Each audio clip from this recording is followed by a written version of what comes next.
మొదట్లో ఇంటర్నెట్ వచ్చినప్పుడు ఎవరైనా ఎక్కడి నుండైనా కావలసిన సమాచారాన్ని తెలుసుకోవచ్చు అన్నప్పుడు అందరూ ఆశ్చర్యపోయారు. మొదట్లో ఆన్లైన్ పేమెంట్స్ వచ్చి ఎవరైనా ఎక్కడికైనా డబ్బులు ఆన్లైన్లో పంపవచ్చు అన్నప్పుడు చాలామంది భయపడ్డారు. అలాగే మొదట్లో ఆన్లైన్ షాపింగ్ వచ్చినప్పుడు ఇంట్లో నుండే మనకు కావలసిన వస్తువులు కొనుక్కోవచ్చు అన్నప్పుడు చాలామంది నమ్మలేదు. ఇలా ఏ కొత్త టెక్నాలజీ వచ్చినా మొదట్లో ప్రజలు వాడాలంటే భయపడేవారు. కానీ ఇప్పుడు అవి మన జీవితంలో ఒక భాగం అయిపోయాయి. దాదాపు ప్రతి ఒక్కరూ కూడా వాటిని ఉపయోగిస్తున్నారు. అలాగే ఇప్పుడు మరొక కొత్త టెక్నాలజీ వచ్చింది. అదే బిట్కాయిన్ అనబడే క్రిప్టో కరెన్సీ. ఎప్పటిలాగానే ప్రజలు దీనిని వాడడానికి భయపడుతున్నారు. కానీ భవిష్యత్తులో ఇదే అసలైన మనీ అవ్వచ్చు. ఈ బిట్కాయిన్ని మనం చూడలేము, తాకలేము, అంతా ఇంటర్నెట్లోనే ఉంటుంది. బిట్కాయిన్ వచ్చిన మొదట్లో అసలు దీనికి విలువ ఉండేది కాదు. 5-6 రూపాయలకు కూడా ఒక బిట్కాయిన్ వచ్చేసేది. కానీ ఇప్పుడు ఒక్కొక్క బిట్కాయిన్ విలువ 15 లక్షల రూపాయలు. 2017లో కూడా బిట్కాయిన్ గురించి ఒక వీడియో చేశాను. అది చాలా చిన్న వీడియో. కానీ ఈ వీడియోలో అసలు బిట్కాయిన్ ఇంతలా ఎందుకు పెరుగుతుంది, ఈ బిట్కాయిన్ అంటే ఏమిటి, ఎలా పనిచేస్తుంది, ఇది ఫ్యూచర్ కరెన్సీ అవ్వబోతుందా, అసలు ఇండియాలో ఇది లీగలా ఇల్లీగలా, దీనిని కొనాలా వద్దా, ఒకవేళ ఇన్వెస్ట్ చేయాలంటే ఎలా చేయాలి, ఇలా బిట్కాయిన్కి సంబంధించి పూర్తిగా ఈ వీడియోలో తెలుసుకుందాం. నాగరికత మొదలైనప్పటి నుండి కూడా డబ్బు అనేది చలామణిలో ఉంది. కాకపోతే మొదట్లో ఉప్పు, కాఫీ గింజలు, గవ్వలు వంటి వాటిని డబ్బుగా ఉపయోగించారు. ఆ తర్వాత బంగారం, వెండి నాణేలు వచ్చాయి. తర్వాత పేపర్ మనీ వచ్చింది. కానీ ఇప్పుడు మొత్తం ఆన్లైన్ పేమెంట్స్ అయిపోతున్నాయి. ఎంతలా డిజిటల్ అయిందంటే ఈ ప్రపంచంలో ఉన్న మొత్తం డబ్బులో కేవలం 8% మాత్రమే నోట్ల రూపంలో ఫిజికల్ మనీగా ఉంది. మిగిలిన 92% డిజిటల్ మనీనే. అలా డబ్బు అనేది ఎప్పటికప్పుడు మారుతూ వచ్చింది. ఆ విధంగా దీని తర్వాత రాబోతున్న టెక్నాలజీయే ఈ బిట్కాయిన్. అసలు ఈ బిట్కాయిన్ ఎలా వచ్చింది?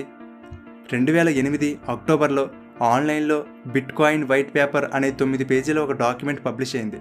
సతోషి నకామోటో అనే వ్యక్తి దీనిని రిలీజ్ చేశాడు.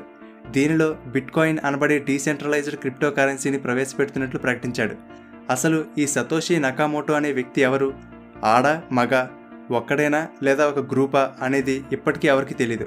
కానీ ఈ బిట్కాయిన్ మాత్రం చాలా సిస్టమేటిక్గా డెవలప్ చేశాడు. బిట్కాయిన్ అనేది కంప్యూటర్లో ప్రోగ్రామ్ చేయబడిన మనీ. సింపుల్గా చెప్పాలంటే బిట్కాయిన్ అనేది ఒక ఇంటర్నెట్ మనీ. దీనికి కాయిన్లు కానీ నోట్లు కానీ ఉండవు. తాకలేము, చూడలేము. దీనిని ఎవరూ కంట్రోల్ చేయలేరు. ఉదాహరణకి మన రూపీని ఆర్బీఐ కంట్రోల్ చేస్తూ ఉంటుంది. అలా ఏ దేశపు కరెన్సీని ఆ దేశపు సెంట్రల్ బ్యాంకులు కంట్రోల్ చేస్తూ ఉంటాయి. కానీ బిట్కాయిన్ అలా కాదు. అది ఏ దేశానికి చెందింది కాదు. దీని మీద ఎవరికీ అథారిటీ ఉండదు. దానికంటూ ఒక ఆర్గనైజేషన్ లేదు. ఇది ఒక డీసెంట్రలైజ్డ్ కరెన్సీ. అంటే ఉదాహరణకి ఇంటర్నెట్ ఉంది. ప్రపంచంలో ఎవరైనా ఎక్కడి నుండైనా ఏ సమాచారం కావాలన్నా తెలుసుకోవచ్చు. అది డీసెంట్రలైజ్డ్. అలాగే బిట్కాయిన్ కూడా. ఎవరైనా సరే ప్రపంచంలో ఎక్కడికైనా ఎంత అమౌంట్ అయినా పంపుకోవచ్చు. మన రూపాయికి 100 పైసలు ఎలాగో అలా ఒక బిట్కాయిన్కి 10 కోట్ల శాతోషీలు ఉంటాయి. ఒకవేళ మీరు ఎవరికైనా 1000 రూపాయలు పంపాలంటే దానికి తగ్గ శాతోషీలు పంపితే సరిపోతుంది. సతోషి నకామోటో ఈ బిట్కాయిన్ని క్రియేట్ చేసినప్పుడు ఒక రూల్ని పెట్టాడు. అదేంటంటే కేవలం 21 మిలియన్ అంటే 2,10,00,000 బిట్కాయిన్లు మాత్రమే ఉండాలి అని. అంతకు మించి ఒక్క బిట్కాయిన్ కూడా క్రియేట్ చేయడానికి లేదు. ఈ ఒక్క రూల్ పెట్టడం వల్ల దీనికి డిమాండ్ పెరిగి దీని ప్రైస్ పెరుగుతూ ఉంది. అదే ఎన్ని కావాలంటే అన్ని బిట్కాయిన్లు క్రియేట్ చేయగలిగితే అవి ఈజీగా అందరికీ అందుబాటులో ఉంటాయి కాబట్టి వాటికి విలువ ఉండదు. అందుకే ఇలా ఒక లిమిట్ పెట్టాడు. ఇంతకు అసలు ఈ బిట్కాయిన్లు ఎలా క్రియేట్ అవుతాయో చూద్దాం. దీనికోసం బిట్కాయిన్ మైనింగ్ అనే ప్రాసెస్ ఉంది.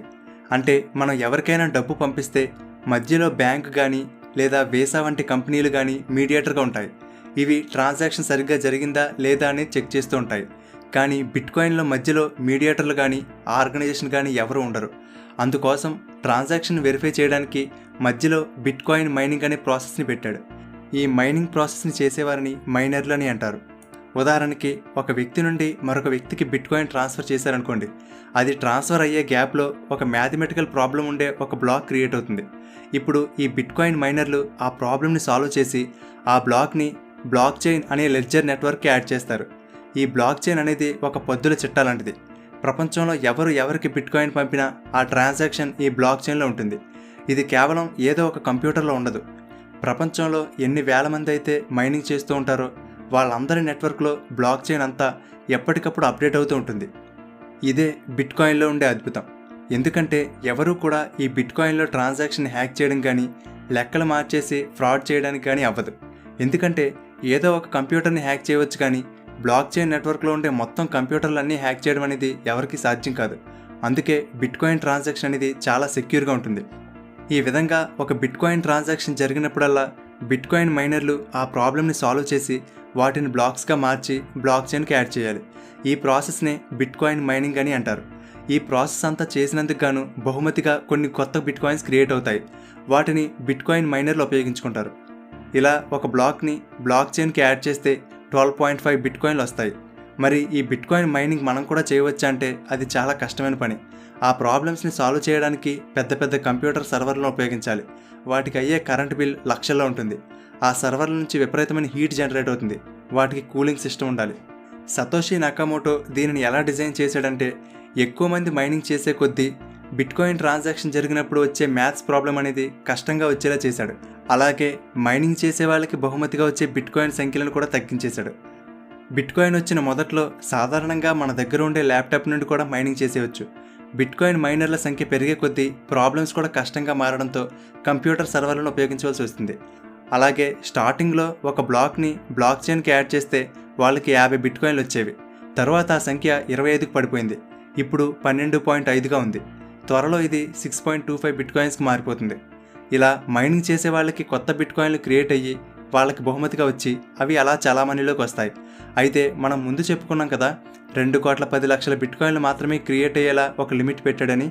ఇప్పటికి సుమారుగా 1,70,00,000 బిట్కాయిన్లు చాలామణిలో ఉన్నాయి. మిగిలినవన్నీ కూడా ఈ మైనింగ్ ద్వారా క్రియేట్ అవ్వాల్సిందే. అయితే చిట్ట చివరి బిట్కాయిన్ క్రియేట్ అయ్యేసరికి 2140వ సంవత్సరం అవుతుందట. అది సరే, ఇప్పుడు డబ్బుంది కదా, మళ్ళీ బిట్కాయిన్ వల్ల ఉపయోగం ఏంటి అనే సందేహం వస్తుంది. బిట్కాయిన్లో బెస్ట్ పార్ట్ ఏంటంటే కరెన్సీ ఇదే, పేమెంట్ చేసే నెట్వర్క్ కూడా ఇదే. ఉదాహరణకి మన రూపీ ఉందనుకోండి, అది కరెన్సీ, కానీ డబ్బులు పంపే పేమెంట్ నెట్వర్క్ కాదు. అలాగే మనం ఉపయోగించే ఫోన్పే, వీసా వంటి పేమెంట్ నెట్వర్క్స్ ఉన్నాయి, కానీ అవి కరెన్సీ కాదు. కానీ బిట్కాయిన్ విషయానికి వస్తే డబ్బు అదే, పేమెంట్ చేసే నెట్వర్క్ కూడా అదే. సో దీనిలో ఇక మధ్యలో థర్డ్ పార్టీ ఉండదు. కాబట్టి హ్యాక్ చేయడం చాలా కష్టం. అలాగే చాలా వరకు ట్రాన్సాక్షన్ ఛార్జెస్ అనేవి తగ్గిపోతాయి.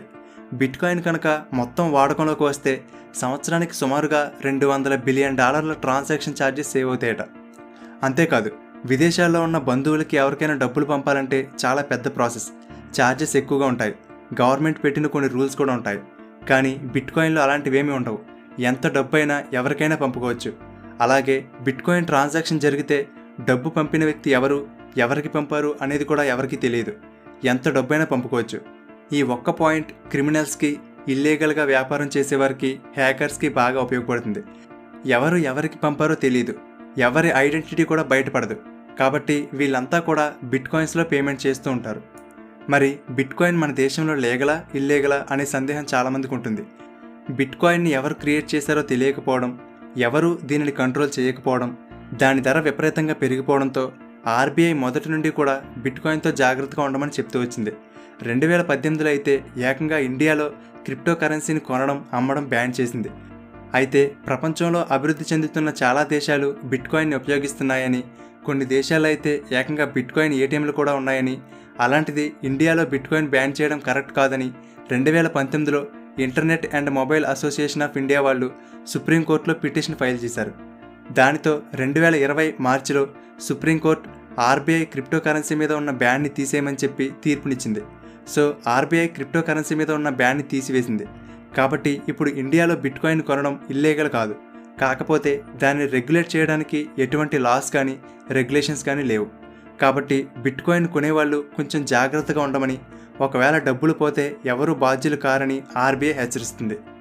సరే, ఒకవేళ మీకు బిట్కాయిన్ మీద ఇంట్రెస్ట్ ఉండి బిట్కాయిన్ సంపాదించాలంటే 2 మార్గాలు ఉన్నాయి. 1 మైనింగ్ చేయడం, అది చాలా కష్టమైన పని. 2 బిట్కాయిన్ కొని దాచుకోవడం. దీనివల్ల భవిష్యత్తులో దీని ధర పెరిగితే మనకు కూడా లాభం వస్తుంది. ఇక్కడ ఒక విషయం చెప్పాలి.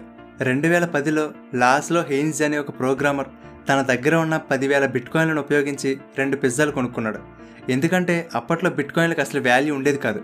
దానితో ఆ బిట్కాయిన్లని పిజ్జా కొనుక్కోవడానికి ఉపయోగించాడు. కానీ ఒకవేళ అవే బిట్కాయిన్లు కనుక అతని దగ్గర ఉండి ఉంటే ఇప్పుడు ఒక్కొక్క బిట్కాయిన్ ధర 15 లక్షలు ఉంది. అంటే దాదాపుగా అతని ఆస్తి 1,500 కోట్లు అయ్యేది. బిట్కాయిన్ ప్రైస్ ఎలా పెరిగిందో చూడండి. ఈ బిట్కాయిన్ ధర అనేది డిమాండ్ అండ్ సప్లై మీద ఆధారపడి పనిచేస్తుంది. డిమాండ్ పెరిగే కొద్దీ ప్రైస్ పెరుగుతుంది. బిట్కాయిన్ల సంఖ్య చాలా తక్కువగా ఉండడం, భవిష్యత్తులో ఇదే ఫ్యూచర్ కరెన్సీ అవుతుందని నమ్మడంతో చాలామంది ఈ బిట్కాయిన్ కొని దాచుకుంటున్నారు. అయితే క్రిప్టో కరెన్సీ అంటే కేవలం బిట్కాయిన్ మాత్రమే కాదు. బిట్కాయిన్ లాంటివి ఇప్పుడు సుమారుగా 4186 డిజిటల్ కరెన్సీలు ఉన్నాయి. ఒకవేళ మీరు కూడా బిట్కాయిన్ కొనాలంటే మన దేశంలో వాజ్రెక్స్, జెబ్పే వంటి కొన్ని యాప్స్ ఉన్నాయి. మీరు వాటిలో లాగిన్ అయ్యి 500, 1000 ఇలా మన దగ్గర ఉన్న డబ్బును బట్టి బిట్కాయిన్లో కొంత పార్ట్ కొనుక్కోవచ్చు. ఆ యాప్స్కి సంబంధించిన లింక్స్ని ఈ వీడియో కింద ఉన్న డిస్క్రిప్షన్లో ఇచ్చాను. ఇంట్రెస్ట్ ఉన్న వాళ్ళు ఒకసారి చెక్ చేయండి. చివరిగా మనం బిట్కాయిన్ కొనాలా వద్దా? దీనిలో 2 అంశాలు ఉన్నాయి, జాగ్రత్తగా వినండి. 2008-9 కాలంలో అంటే బిట్కాయిన్ వచ్చిన మొదట్లో దాని ధర ఆల్మోస్ట్ 5-6 రూపాయలు ఉండేది. కానీ ఇప్పుడు ఒక బిట్కాయిన్ ధర 15 లక్షలు. అంతెందుకు, నేను 2017లో బిట్కాయిన్ గురించి వీడియో చేసినప్పుడు బిట్కాయిన్ ప్రైస్ 2 lakhs ఉండేది. ఇప్పుడు ఎంత పెరిగిపోయిందో చూడండి. కాబట్టి ఒకవేళ మీరు బిట్కాయిన్లో ఇన్వెస్ట్ చేయాలనుకుంటే ఒకటి గుర్తుపెట్టుకోండి. మీరు ఇన్వెస్ట్ చేసిన తర్వాత మొత్తానికి బిట్కాయిన్ మాయమైపోయినా, లేదా మన ఇండియాలో బ్యాన్ చేసినా, లేదా బిట్కాయిన్ ప్రైస్ 0 అయిపోయినా పర్వాలేదు అనుకున్నవారు మాత్రమే ఇన్వెస్ట్ చేయండి. అది కూడా ఒకేసారి ఎక్కువ డబ్బు కాకుండా అప్పుడప్పుడు 100 రూపీస్, 500 రూపీస్ చొప్పున ఇన్వెస్ట్ చేసుకోండి. అంతేకాని మొత్తం బిట్కాయిన్ కొనవలసిన అవసరం లేదు. మనం ముందు చెప్పుకున్నాం కదా, ఒక బిట్కాయిన్కి 10 కోట్ల శాతోశాలు ఉంటాయని. అలా 100 రూపీస్కి ఎన్ని శాతోశాలు వస్తాయి అని కొనుక్కోవచ్చు. అసలు ఈ రిస్క్ మనకెందుకు, ఈ ఇన్వెస్ట్మెంటే వద్దనుకుంటే ఇంకా మంచిది. కానీ ఒకవేళ పొరపాటున ఇంకొక 5-10 సంవత్సరాల్లో ఒక బిట్కాయిన్ ప్రైస్ ఏ 1 కోటి రూపాయలకు చేరుకుంటే అప్పట్లో కొని ఉంటే బాగున్ను అని కూడా బాధపడకూడదు. కాబట్టి బిట్కాయిన్లో ఇన్వెస్ట్ చేయాలా వద్దా అనేది మీరే నిర్ణయించుకోండి. అలాగే బిట్కాయిన్ గురించి మీరు ఏమనుకుంటున్నారో, మీ అభిప్రాయం ఏంటో ఈ వీడియో కింద ఉన్న కామెంట్ సెక్షన్లో తెలియజేయండి. ఈ వీడియో మీకు నచ్చితే లైక్ చేయండి. అలాగే మీ ఫ్రెండ్స్ అందరికీ షేర్ చేయండి. ఇలాంటి మరిన్ని ఇంట్రెస్టింగ్ వీడియోలను మిస్ కాకుండా చూడడానికి తెలుగుబడి ఛానల్కి సబ్స్క్రైబ్ చేసుకుని పక్కనే ఉన్న బెల్ బటన్ యాక్టివేట్ చేసుకోండి. Thank you for watching.